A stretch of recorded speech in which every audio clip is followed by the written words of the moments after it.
This podcast today is brought to you by you, the listener, one part of the overall audience. Without you, this wouldn't be possible.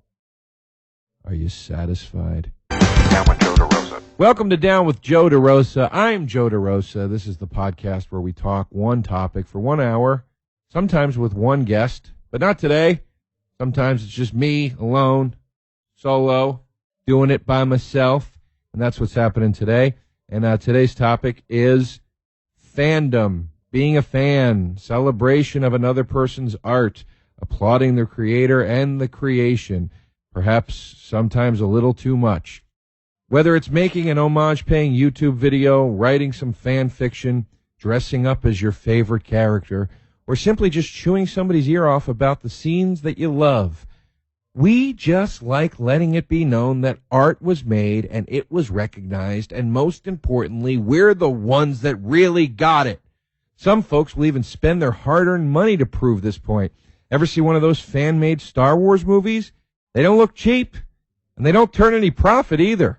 They just scream to the world. Does anyone out there love the Sith as much as I do? You too? Great. You're welcome. And here's something I just learned. Fan fiction existed way before the internet. I mean way, like 1800s way. I read this on Wikipedia this morning.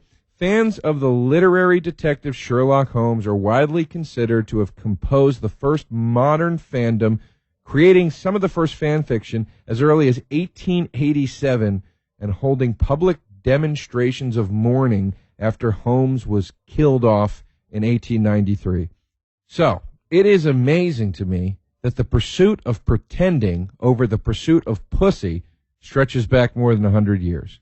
I bet it was easier to balance your intense fandom and your dating life during a time when there was probably a law that prohibited a woman from calling a man a fucking geek. Not that it's too hard to balance those two interests nowadays. Currently, extreme celebrity nerdship is in a full-on co-ed multicultural party. Everybody's in on it. So you can get laid while wearing that Magneto helmet. The only dilemma will be figuring out if your love interest is a poser or the real deal. I like to think that I'm the real deal. I love stuff. I really, really love movies and TV shows and music and all the other things that people make. You know, I'm a big fan. And I really get a kick out of meeting people.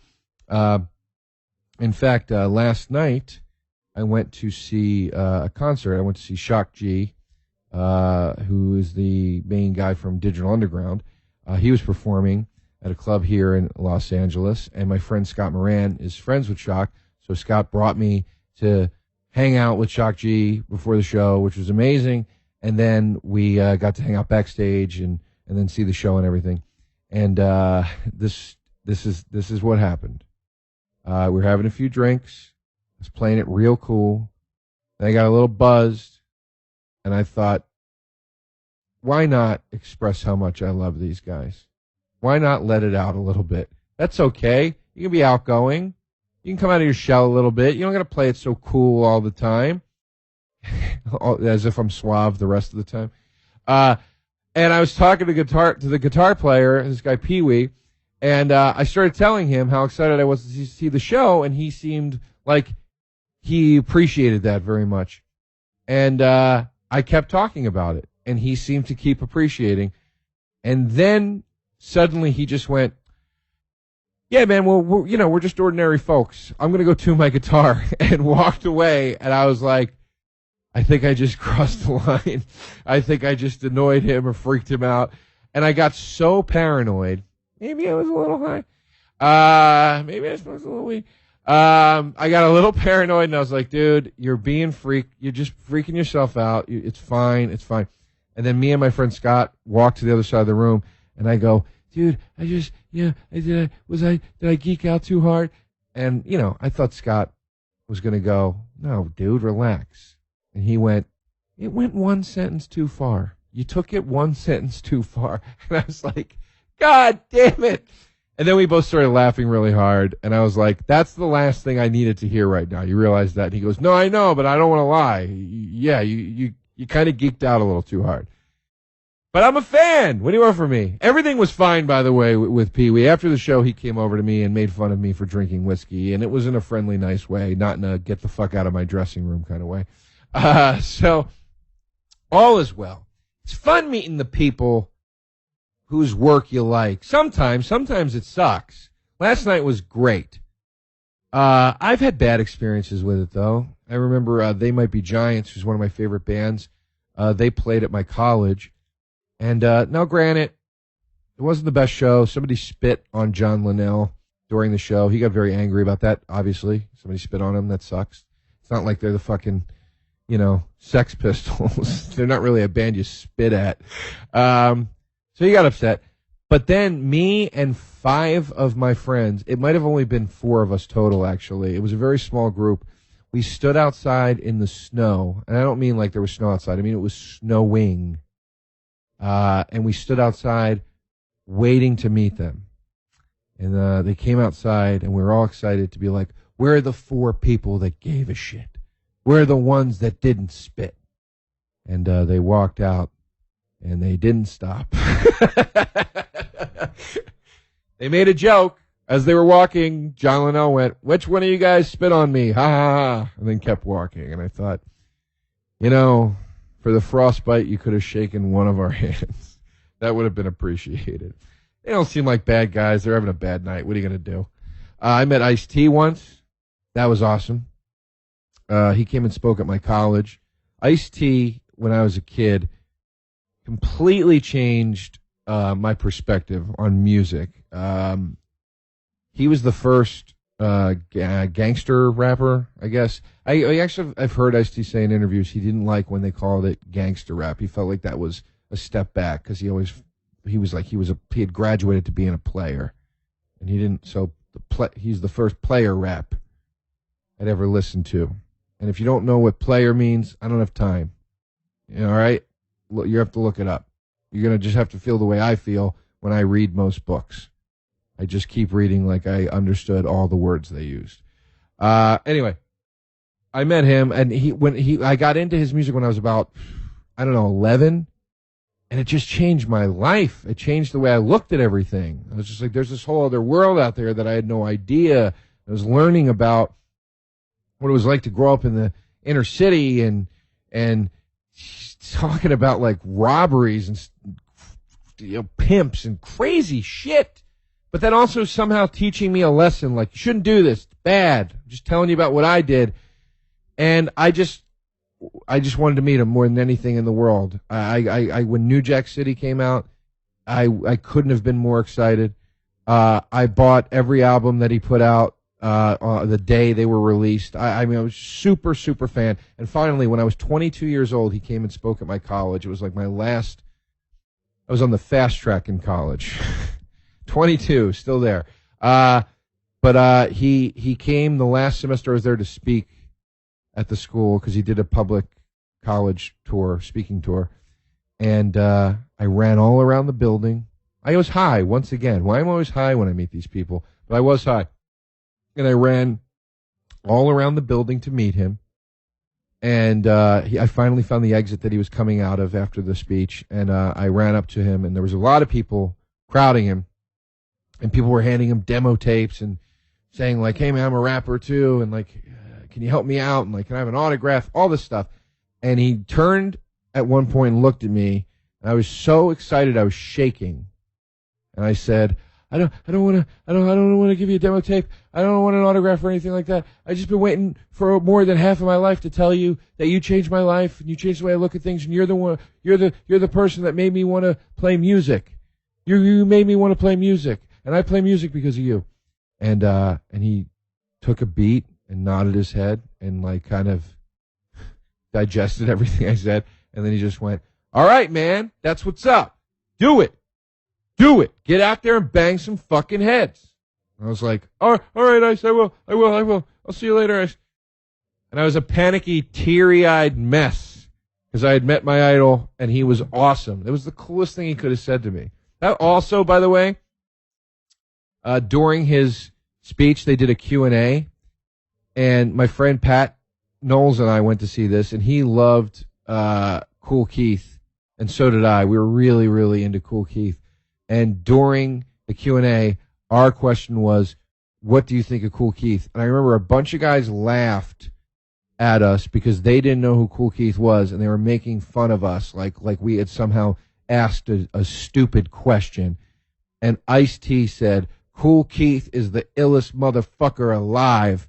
Me and him got an album coming out in a couple of months. Is there a better response? Hey, favorite guy, what do you think of my other favorite guy? I love him too. We did an album together. It's coming soon. I believe the album is called For Joe and Pat. Awesome experience. And then my last and potentially most notable celebrity meeting experience was when I got to meet George Carlin. He's my comedic idol.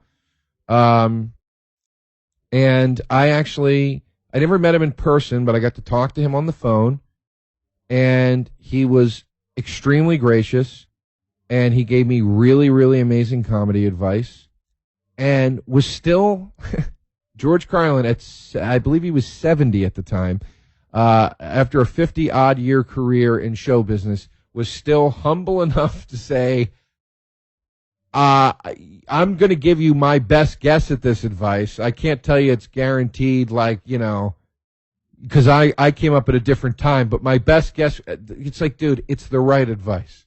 You're George Carlin. There's no way it's not right. And he said, he told me that an artist's first responsibility is to the forum. You have to be allowed to perform in the forum first, because without the forum, you don't have anywhere to perform. And once you can fill the forum with people that want to just see you, then you can do whatever the fuck you want. And that is sound advice for a performer. I don't follow it as often as I should, because we all get that rebel spirit where we want to go, fuck you, everybody. I'll do what I want. But it's really, really tremendous advice. And then at the end of the phone call, he said to me, as he said to all young comedians, apparently, keep kicking them in the nuts. And then I got the letters of that tattooed on my arm. And then I got made fun of for the tattoo for 2 years straight. And then I covered the tattoo up. And I am going to get it again, but I'm going to get it again in a way that I want it to look. I picked a bad font. Bad font, Ernie. Tattoos all in the font. So it's great to meet these people. Why? Because I'm a fan. And, part of it, as I said in the intro, is you want to show somebody you get it. Hey, man, you created this thing, and I get it. They cooked a dish for 8 hours, slaved over a stove. They put it down in front of you. You don't want to be the guy that goes, it's just good. I guess I like the taste. You want to be the guy that's like, is there mint in there? I'm sensing mint, right? And maybe some peach. You want to be that guy. Ugh, mint and peach. How disgusting would that be? I am the worst fucking ad-libber. I go blank. I get like a panic when I have to make something up, and I go blank. And the best things I could think of were mint and peach, slaved over a stove.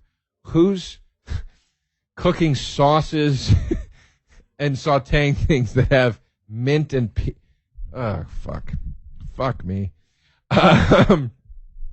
Anyway, this is why I'll never be like any of the people I met in any of these stories. The common thread in all the people in the stories I told was was wit and being articulate, and I am displaying neither. Anyway, you want to be the guy. You want to be the guy that gets it, And that's part of it. That's only part of it. The other part of it is just saying, thank you. Thank you. Please understand what this has done for me.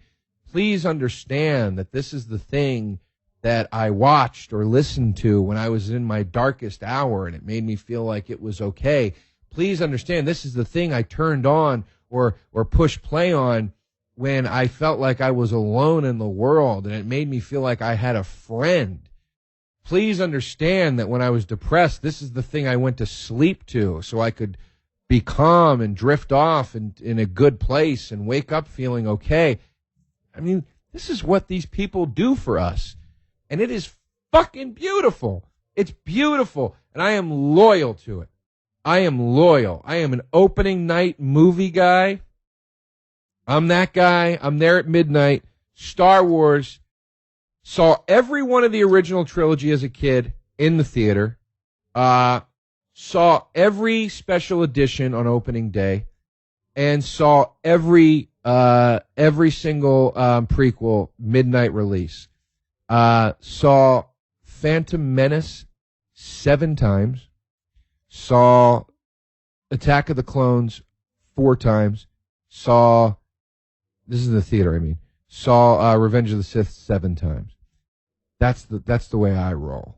All right? And for all you fucking assholes that didn't hear anything I just said because you were too busy scoffing, go, Star Wars prequels, fucking stuck. Shut up. Shut up. I'll say it again. Phantom Menace 7 times. Attack of the Clones 4 times. Revenge of the Sith 7 times. Why? Because that's how I fucking roll. Because I'm a fan. Because I'm a fan. Because I find the good, not the bad. I look for what I liked, not what I didn't like. You understand me? Star Wars movie sucked. Did it mean I got more lightsaber fights? Yes, it did. Okay, in my book, I had a great time.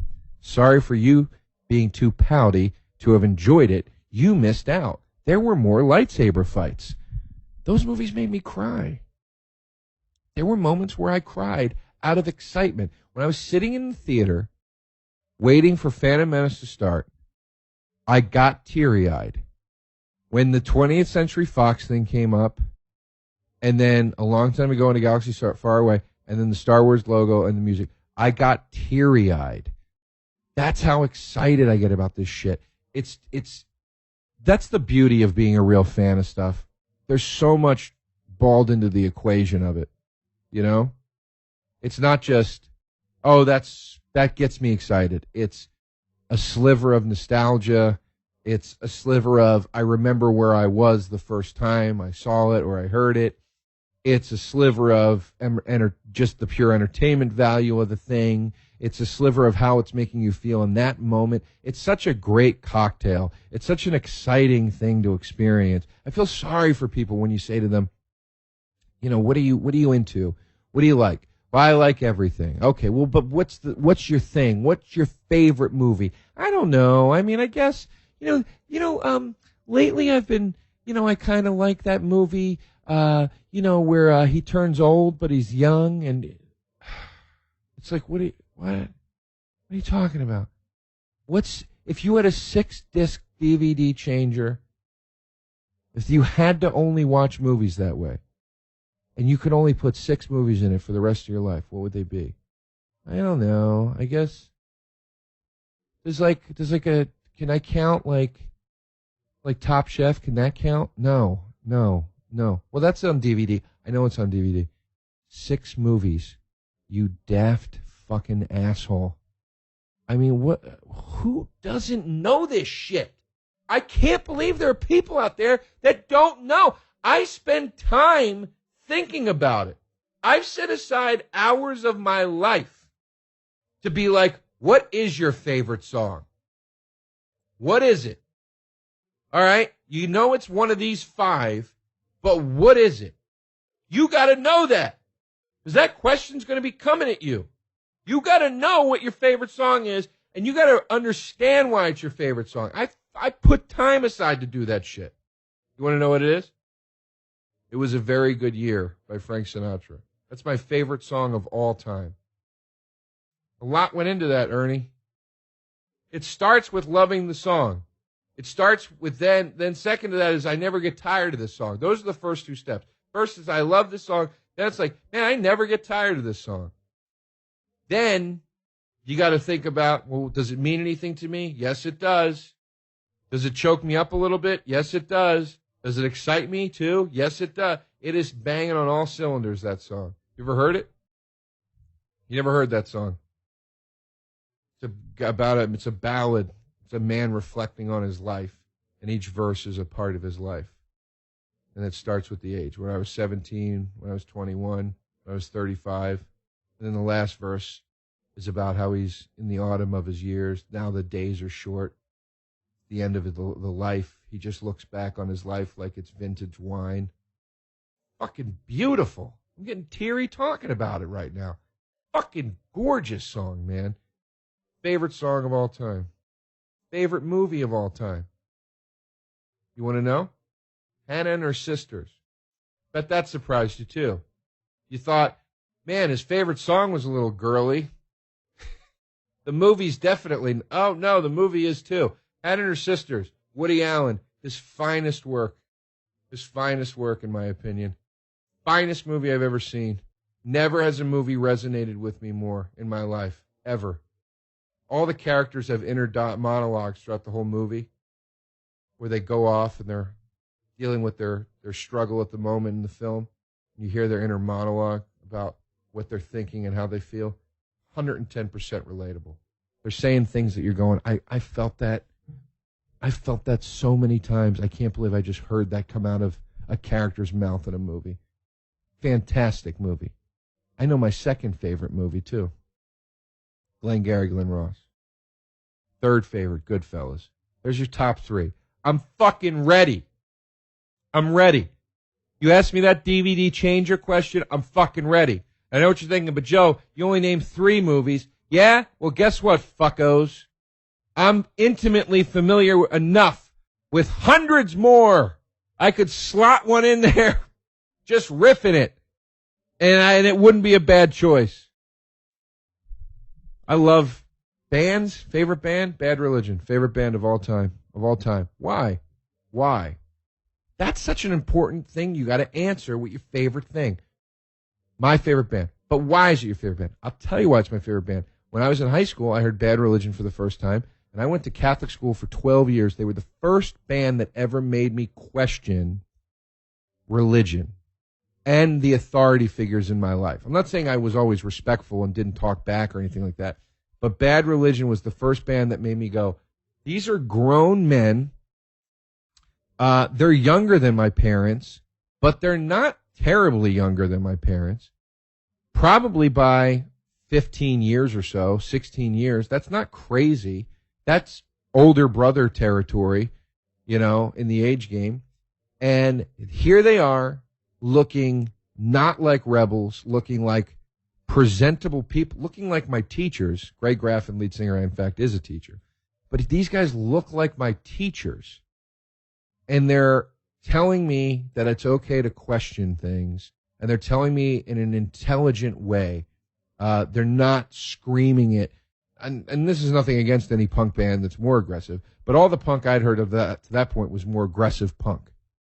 The stuff that challenged things. It was aggressive. There was an element of it where even as a kid, even if you liked it, you kind of felt like, ooh, should I be listening to this? Should I not be listening to this? It was like a gangster rap kind of thing. Should I not be listening to this? Is this bad? When you listened to like NWA, you loved it, but you were like, is this bad? Is this, man? You knew it would piss your parents off. If you listened to, like Black Flag, that would piss your parents off. Fucking awesome music. I'm not condemning it in any way. I'm just saying it had that piss your parents off element to it. Bad Religion, they kind of sounded like your parents. When they talked, they sounded, and you were like, man, there's a way to approach adults that you don't agree with and say, I don't agree with you without it ending in detention somehow. I love that, man. I love that. Favorite band of all time. Expanded my vocabulary. Their lyrics expanded my vocabulary, literally. Just gave me a whole new world view of things that I don't even totally agree with. I don't agree with everything they say. I'm a very complacent kind of guy. Some would say apathetic. I would just say I'm more of a realist that doesn't give a shit. Maybe that's just a way of justifying being apathetic. I don't know. But my point is they're much more involved people. But I loved it, man. I loved it. Fucking amazing band. Favorite band. Favorite movies. Covered those two. Favorite song. Covered that. What other favorites are there? I'm trying to think. I don't know. But my point is I'm your guy. I'm a fan. I'll cry at your movies, even though they take place in space, and you're not supposed to cry at them. I cried at Superman Returns. When just out of excitement. It's not a beauty cry thing. It's excitement. I get teary when he fucking lands that plane in the field and everybody's cheering and they're playing the Superman music. That just took me back to being 8 years old again. Batman Begins at the end when he turns over the card. This guy's got a flair for the theatrics. Turns it over, Joker. I just got chills saying that right now. Oh, is there anything better? Is there anything better than a movie moment? Movie moments are up there with beautiful music. A movie moment, it'll send chills down your fucking spine, man. Literally. I get chills when I talk about movie scenes. You know? There's lines I'll quote from movies. David Mamet's Heist. One of my favorite fucking movies. One of my favorite movies. You know why the chicken crossed the road? Because the road crossed the chicken. I just got chills. That's a fucking killer line. I met Delroy Lindo says that line in the movie. He punches Sam Rockwell in the stomach and goes, you know why the road crossed the chicken, motherfucker? No, sorry. Sam Rockwell insults Delroy Lindo by going, you're just the help. Delroy Lindo punches Sam Rockwell in the stomach and goes, oh, I'm the help, motherfucker. You know why the chicken crossed the road? Because the road crossed the chicken. When I met Delroy Lindo randomly in the street in New York, and he did not look like he wanted to meet me back, he was walking away from me, and I said, Heist is one of my favorite movies. And he said, thanks. And I yelled, do you know why the chicken crossed the road? Because the road crossed the chicken. I yelled that at him, and he turned around and started smiling and laughing to me. And I was like, that's a fucking amazing moment. With fandom, I just showed that guy that I'm the real article, and it got through his I don't feel like really talking to you thing right now. I don't blame him for not wanting to talk to me. I had nothing to offer him.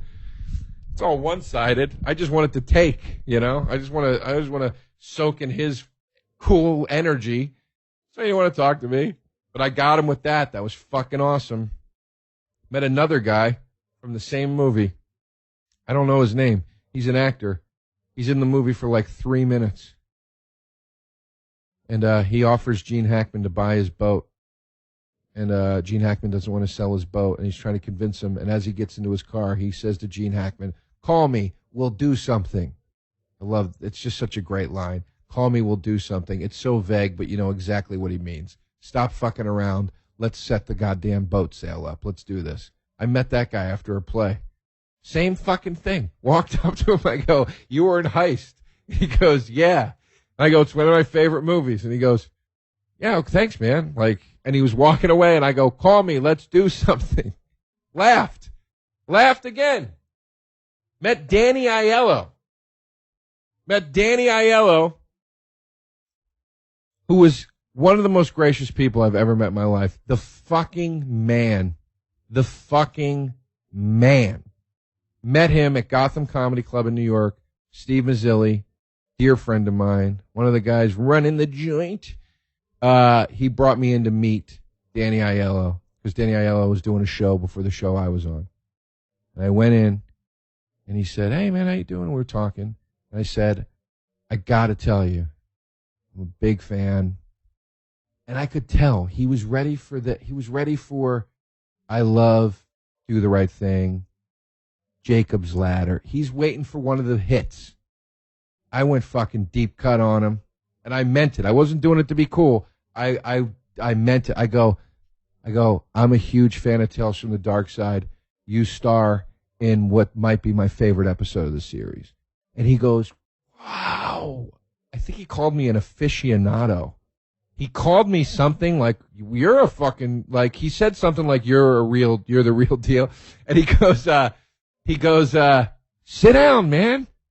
I sat down with Danny Aiello, and he goes, I love that character so much. And he started talking to me about the character, And I go, he plays this, it's an episode called The Odds. It's fucking tremendous. He plays a bookie, and he's great in it. And there's so many great lines in it that you can just take and say when you're in any gambling situation. So I go, me and my friend always quote it, man, like if we're in a casino or if we're playing cards or whatever. And he said a line from the show. I can't remember the line. That's why I'm stalling right now. I'm trying to remember. He threw one of the lines at me from the show, which was awesome that he remembered it because you meet guys like that sometimes and they're like, yeah, I did the thing. I don't know. It was fucking 40 years ago, whatever it was. Who cares, you know? But he it's from like 1983. He fucking remembered the line from the show and he threw it at me. And then I go, no, that's not the one we say. And he goes, no, what do you say? And I go, I never refused a bet. He says that like 4 times in the episode. I never refused a bet. And he started fucking laughing really hard.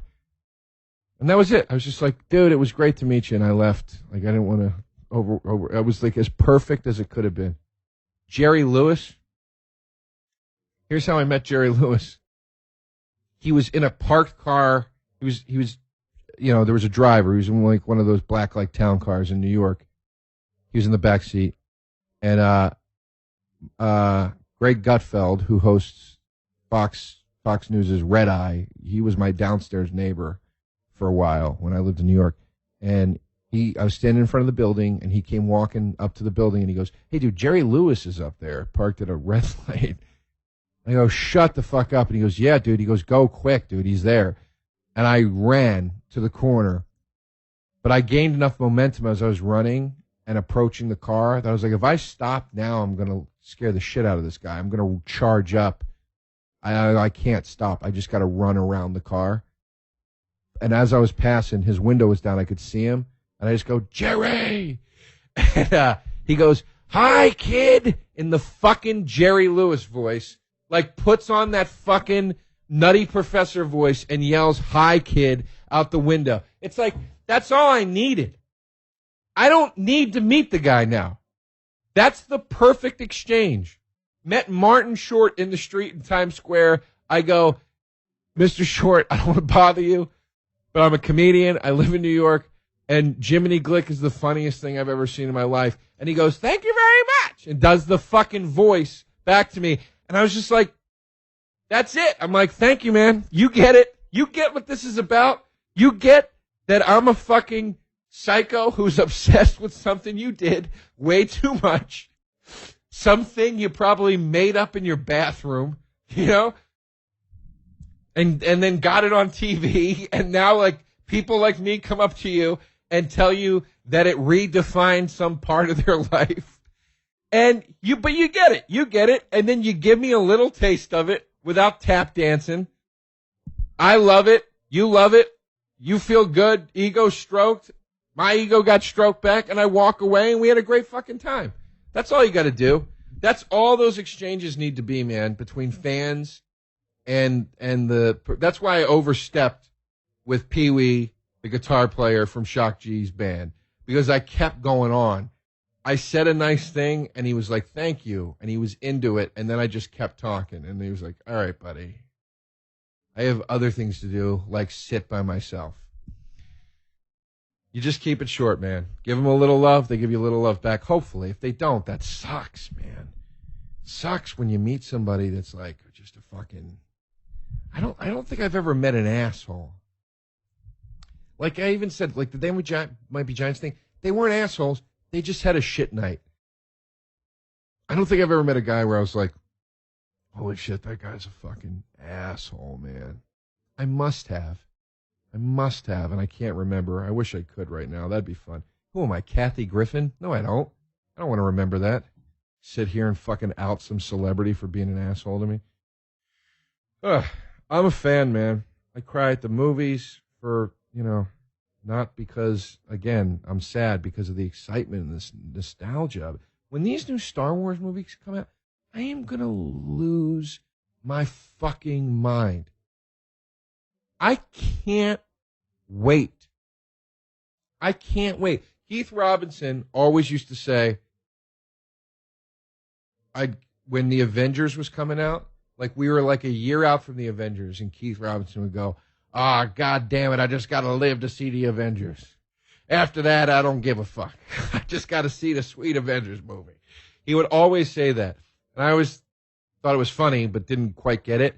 And I swear to God, when I read online new Star Wars trilogy starting 2015, my immediate thought was, I have to live till 2015. I got like anxiety. What if I die before this happens?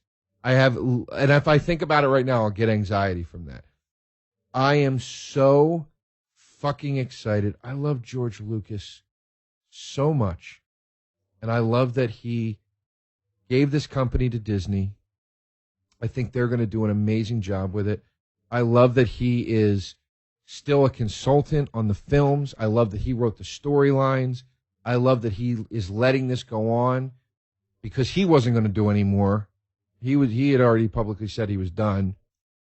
I love that this guy didn't go into a fucking wormhole, or that's the wrong term, but you know what I mean, like some sort of vacuum after all the shit you miserable fucking cunts threw at him. You know, that he wasn't like, fuck all of you. I'll kill it forever. That's what he could have done. Could have been like, okay, guys, I'm an idiot. I suck. Fuck you. I'm done forever. See ya. Out. No more Star Wars, guys. You got your fucking wish. And in 10 years, everybody would have been fucking whining about it. Well, he's a dick. You won't do him with Star Wars movie. And he was just like, guys, forget it. You're not feeling me. I'm going to give it to Disney. They're going to do a bang-up job. I'll be a consultant. It'll still have that Lucas touch. And that's it, man. That's a big guy, man. I defend that guy to the fucking dying end, man. I hate people that shit on him. I do a bit about it in my act. That I was going to burn on here today. I don't want to burn it anymore. But let's just say, in my act, I defend him quite a bit. Because he's the fucking man. He's the fucking man. I don't like when... Here's the line I draw with fandom, and I think people cross it with him particularly way too much. I don't take ownership in the thing. You know what I mean? I don't take ownership. I don't act like, oh, because you created this thing that I love, it's now some sort of public property that I own shares in, and you're not allowed to touch it or fuck. I don't fucking buy that at all. It's like, you know, everybody that bitched about like, you know, they won't, you know, like when would he release the original films on DVD? When would he do it? When would he do it? It's like, I had the original films. I had them on VHS tape because I'm a fucking fan. I bought them on VHS tape, and then I bought the special editions, and then I bought the DVDs, and then I bought the recuts of the DVDs that were the original versions or whatever it was. I'm a fan. I bought my shit. Stop fucking whining because you didn't, or you're not getting the exact thing you want at this time. Like it's your fucking call. It's not your fucking call. It's not your call. I understand getting pissed off if somebody's estate is fucking with you. If you're like a fan of somebody and then they die, and then like some like, you know, like stepkid or, you know, ex-wife or whatever is running the show now, and she's or he or whoever isn't handling it properly, that sucks. Get pissed at that. That sucks. But when it's the guy, when it's the actual artist, the actual creator, who the fuck are you? He'll do it the way he feels like doing it. Get upset about it even. Like, get, like, annoyed or, like, whatever. But don't act like you have the right. People actually would say shit like that about George Lucas. Like, he has ruined it, and we deserve this? And are you fucking insane? You're talking like it's, like, the right to like, a fair wage. It's not the truckers' union. It's a fucking Star Wars trilogy. You know, it makes me cry, and I'm not acting like that. You know what I mean? It's fucking crazy, man. I cry at concerts. Rush, saw them recently. Spirit of Radio, teared up like a fucking baby. Just overwhelmed with emotion of the excitement of hearing that song, and just I feel like I'm getting like lifted up by that song. Did you ever hear that song, Ernie? Yeah. You like Rush? They're amazing, man. They're amazing. And I stick with bands. Like Rush is a good example band. They're a good example band of what a real fan is versus what everybody else is. The real fan stuck with Rush through the dark times. There was some synth-heavy dark times with Rush. And it's not bad stuff. It's just not what you were expecting when a new Rush album was coming out. Bad Religion went through that, too. They had a couple. Greg Graffin calls them the dark ages of Bad Religion, you know. And, again, not bad albums, just not what you were expecting Bad Religion to put out. It was sonically different than what you were expecting. And when you wait a couple of years and it comes out and you're disappointed, you know, it's hard. You're disappointed. It's your favorite thing, and it's different, and it doesn't sound the way you want it to. But I stick in there, man. I stick in there. I find the songs I love on the less stellar albums. I listen to those fucking songs, and I ride that out with the old shit till the next album comes. And I've gotten to experience the turnover with so many bands where they come back swinging, and you're like, I am so happy I'm the guy that got to say I never walked away. I never walked away. Bad Religion never walked away. No Effects didn't walk away. Fucking stuck it out when they were putting out albums where every other song was about Bush. And that was their prerogative. I just wasn't into it. I was like, I'm just not into this from No Effects. It's not what I'm feeling. They came back fucking swinging, I felt like. And I'm sure they disagree with what I'm saying right now. They probably really like those albums a lot. I wasn't into it, but I stuck it out. A lot of guys I know fucking bailed. Like little pussy bitches. They bailed. Yeah, I'm not into them any. They suck now. They don't suck now. They're just doing something you're not into. Fandom means never saying they suck now. It means having the understanding that they're going through a phase. And you go, okay, they're going through a phase. That's it. They'll be back. And they are. They're back. They always come back. Everybody comes back. Star Wars Episode 7, opening night. And yes, I will be there at midnight.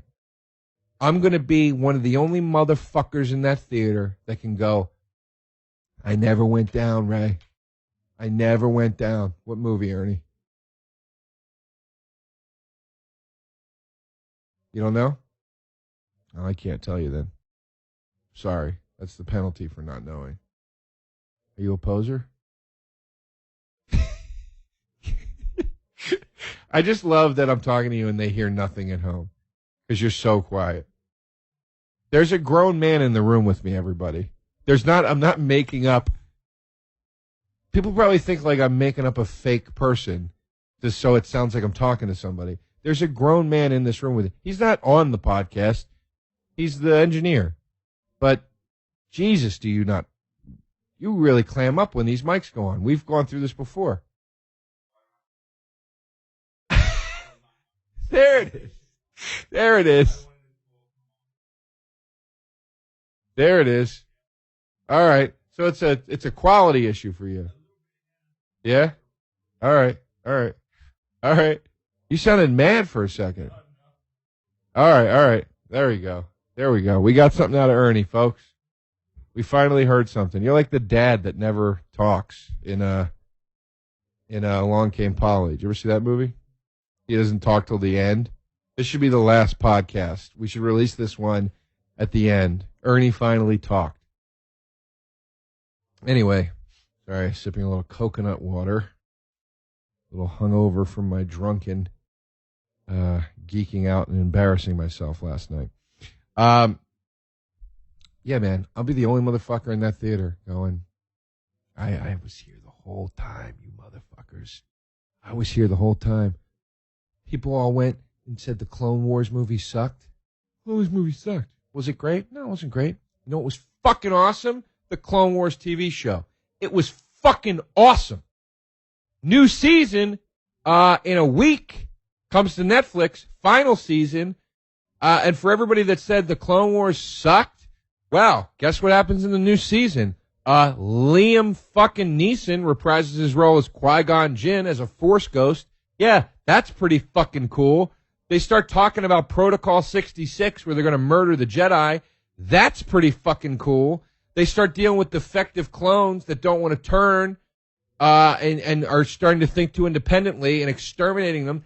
That's pretty fucking cool.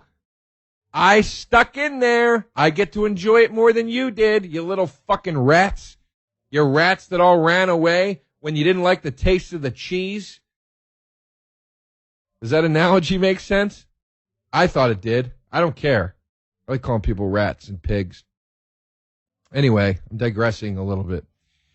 Here's the point. I'm an undying fan.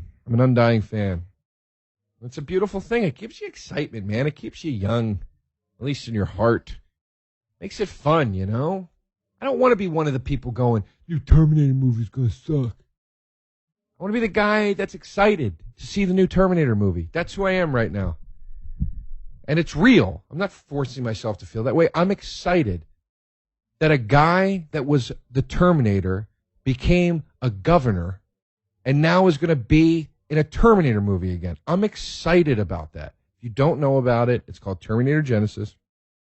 Arnold Schwarzenegger's in it. He might not be playing the Terminator. He might be playing the guy that they base the Terminators on because he does such a good job of protecting baby Sarah Connor. Those are the rumors. Yeah, I'm fucking in. I'm there.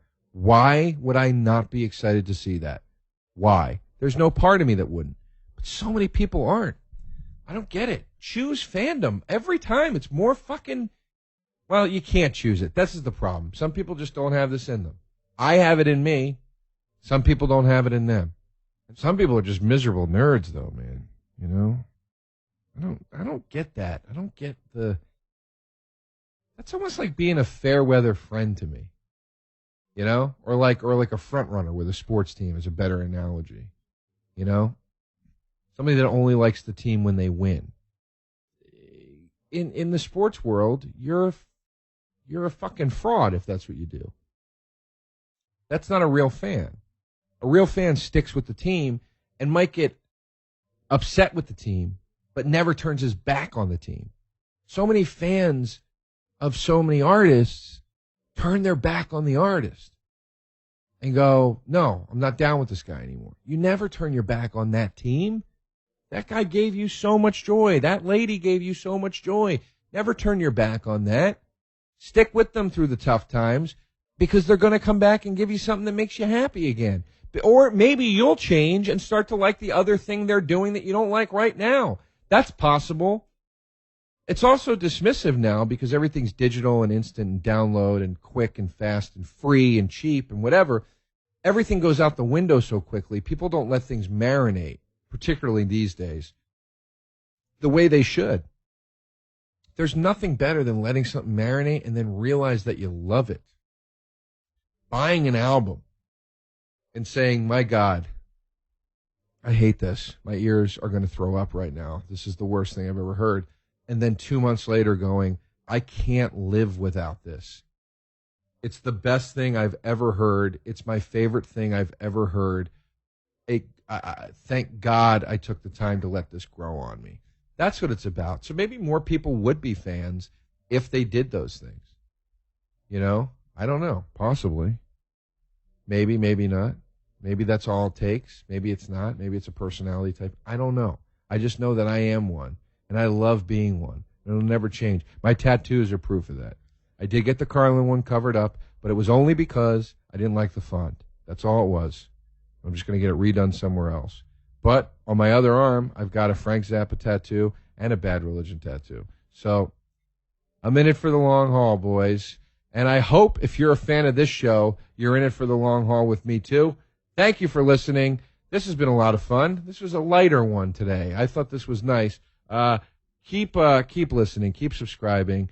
And you can follow me at Joe DeRosa Comedy on Twitter. JoeDeRosaComedy.com is the website. Check the Twitter feed and the website for upcoming tour dates and stuff. I'll be back out on the road again, I think, in the spring and the summer. So come see me. Come say hi. And take care, you fan fuck.